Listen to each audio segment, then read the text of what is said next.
Olá pessoal, como vão? Tudo bem com vocês? Espero que sim, saudáveis e animados, hein? Vamos lá, nós vamos retomar aí do ponto onde nós paramos na última sexta-feira.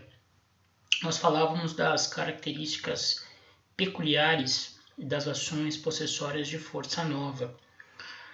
Falamos do princípio da fungibilidade entre as ações possessórias, examinamos também a possibilidade de acumulação de pedidos sem prejuízo do rito especial e ainda tratamos do caráter dúplice, certo? Vamos então agora concluir essas características peculiares falando sobre a distinção entre o juízo possessório e o petitório e também sobre a possibilidade de exigência de prestação de caução para a obtenção da liminar. Bom, nesse primeiro vídeo nós vamos tratar dos artigos 557 do CPC e 1210, parágrafo 2º do Código Civil. Esses dois artigos eles têm que ser lidos em conjunto para fazerem sentido. Eu vou começar pelo artigo 1210, parágrafo 2º do Código Civil, e depois eu passo a leitura do artigo 557 do CPC. Bom, vamos lá. 1210, parágrafo 2º do Código Civil. Não obsta a manutenção ou reintegração na posse a alegação de propriedade ou de outro direito sobre a coisa. 557 do CPC. Na pendência de ação possessória, é vedado tanto ao autor quanto ao réu propor ação de reconhecimento do domínio, exceto se a pretensão for deduzida em face de terceira pessoa. Parágrafo único. Não obsta a manutenção ou a reintegração de posse a alegação de propriedade ou de outro direito sobre a coisa. Então, vejam que o parágrafo único do 557 do CPC repete o artigo 1210, parágrafo 2º do Código Civil. O que importa aqui é destacar a completa distinção entre o juízo possessório e o juízo chamado petitório. No juízo possessório, a discussão gira toda em torno da posse autônoma, ou seja, do ius possessionis. A ação possessória sempre será julgada em favor daquele que demonstrar possuir uma melhor posse em relação ao adversário. Não se discute domínio, não se discute eventual titularidade do ius possidendi. Aqui o juiz não se interessa em saber se o autor é proprietário ou não da coisa, se o réu é proprietário ou não da coisa. Quando a via escolhida é a possessória, a questão relativa ao domínio é de somenos importância. O juiz vai decidir a lide em favor de quem demonstrar possuir uma melhor posse em relação ao adversário. Se a minha posse for justa em relação à do autor, ou a posse do autor for justa em relação à do réu, é em favor do titular da posse justa que a lide possessória vai ser examinada, tá certo?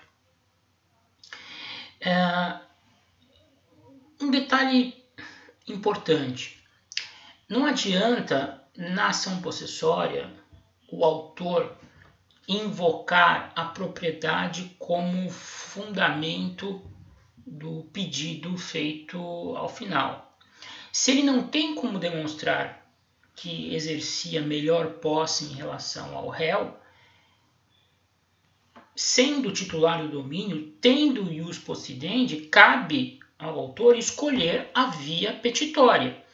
Escolher a invocação do ius possidendi, que é a posse fundada na existência de um direito real, para justificar o seu pedido de retomada ou manutenção da coisa sob seu poder. Se a opção for pela via possessória, que como nós já dissemos anteriormente, confere uma maior celeridade para fins de retomada da coisa pelo possuidor vítima, não cabe o recurso ao ius possidendi, não cabe alegar o ius possidendi. Não se permite, pelo menos é isso que o legislador deixa claro nesses dois dispositivos, que por exemplo, o proprietário e possuidor, vítima da lesão, ajuize primeiro uma ação possessória e, na hipótese de não obter a liminar, ainda no curso da ação possessória, manejar uma ação petitória fundada no ius possidendi. Né?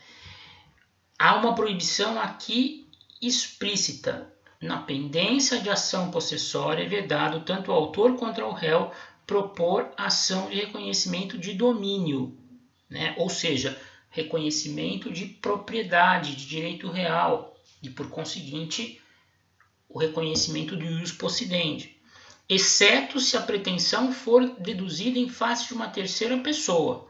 Veja, nada impede que o autor que esteja litigando com base no ius possessionis uma ação possessória contra o réu, por algum motivo, no curso da ação, proponha uma ação de reconhecimento de domínio, né, de propriedade contra um terceiro que alheio ao conflito com o réu. Aí não há vedação nenhuma. Agora, se a via escolhida, vamos fazer uma analogia aqui, numa briga em que os contendores escolhem que tipo de arma utilizar. Se eles escolhem arma branca, faca, vão ter que lutar de faca.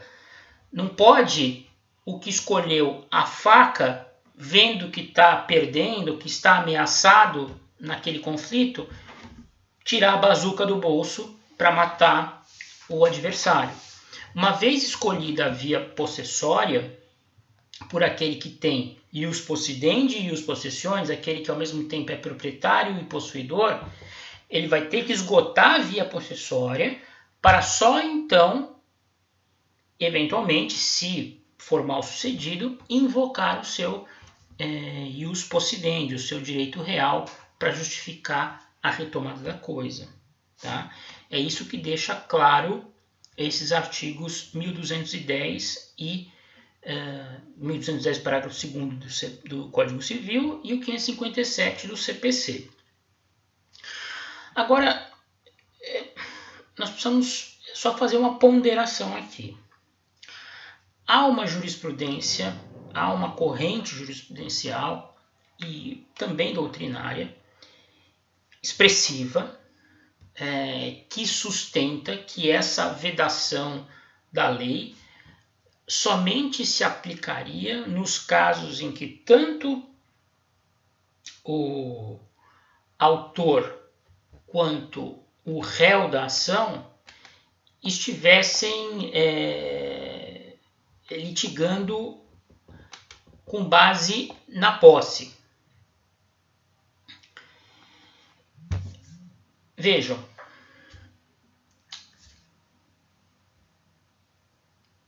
melhor, eu acho que eu preciso refazer aqui a afirmação que eu fiz há pouco.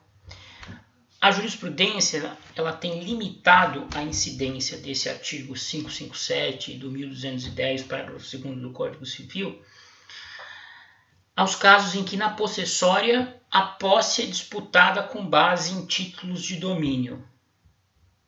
Como assim? Imaginem que tanto o autor como o réu, numa ação possessória, em que a discussão gira em torno do ius possessionis, ou seja, sobre quem tem a melhor posse autônoma entre os dois acabem invocando em um determinado momento do processo a condição de proprietários. Né? Somente nesses casos específicos em que os dois estejam litigando, invocando ao mesmo tempo o ius possessionis e o ius possidendi, é que valeria essa regra limitadora. Né? Então, por exemplo, o autor, que disse que também é proprietário, ingressou com uma ação possessória contra o réu. o réu se defende alegando que, além de possuidor, também é proprietário da coisa. Eles controvertem sobre a legitimidade dos títulos de propriedade que cada um invoca a seu favor.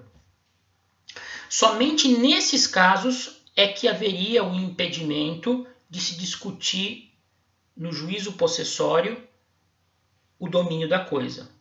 Porque a partir do momento que se escolheu a via possessória, se ambos estão alegando propriedade ou direito real, eles vão ter que discutir isso numa outra ação. Eles vão ter que primeiro terminar a discussão com base na posse autônoma. Nos outros casos em que os dois litigantes não estão disputando a coisa com base no domínio também, essa restrição não se aplicaria. Ou seja, se porventura o proprietário possuidor da coisa foi vítima de uma lesão praticada pelo réu, opta pelo ajuizamento de uma ação possessória, não obtém a liminar, não consegue demonstrar, pelo menos em sede liminar, que é melhor possuidor em relação ao réu. Nesse caso, sendo também proprietário, essa corrente jurisprudencial permitiria que, paralelamente, ele ajuizasse uma outra ação discutindo a retomada da coisa com base no ius possidendi, com base na sua condição de dono. Vejam, eu particularmente tenho sérias críticas a essas correntes doutrinárias, essa corrente doutrinária jurisprudencial que relativiza a aplicação dos artigos 557 e 1210, parágrafo 2º. E o meu argumento, no meu entender, é muito simples e muito claro, né? A lei não distingue. Não cabe ao intérprete distinguir onde o legislador não faz distinção. O legislador não separa as situações. Se estiverem litigando com base na posse e propriedade, não pode haver a propositura concomitante das duas ações. Se não, pode. Não acontece isso. O legislador é muito claro. Na pendência de ação possessória, é vedado tanto ao autor quanto ao réu propor a ação de reconhecimento de domínio, exceto se a pretensão for reduzida em face de terceira pessoa. Não obsta a manutenção, a reintegração de posse, a alegação de propriedade ou de outro direito sobre a coisa. Ou seja, aqui se estabelece, se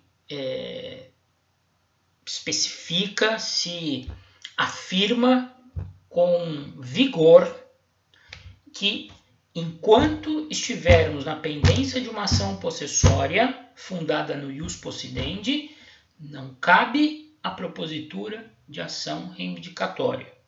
Se o proprietário / possuidor escolheu litigar com base no ius possessionis, que segure a bronca até o final. Quem tem a possibilidade de ius possidendi e ius possessionis litigar com base nesses dois fundamentos, deve fazer um juízo prévio e analisar em que cenário a sua pretensão se torna mais viável. Se é mais vantajoso litigar com base no ius